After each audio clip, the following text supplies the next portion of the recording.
ఒకటి రెండు మూడు నాలుగుకు అర్థమేమిటో చెప్పనా? చెప్పుకో, త్వరగా చెప్పుకో.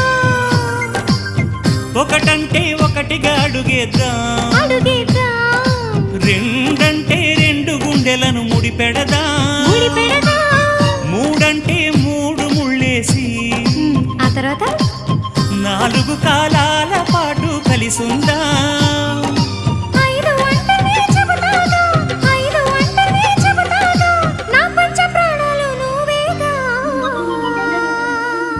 అమ్మావు ఇల్లు ఈగ చదివానాడు, ప్రేమ వలపు మనసు మమత చదివాయినాడు.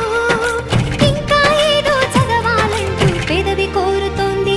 భలేగా కొత్త చదువు చదువు, ఇలా నా ముద్దు కవిత చదువు, చెలి మురిపాల కథలు చదువు.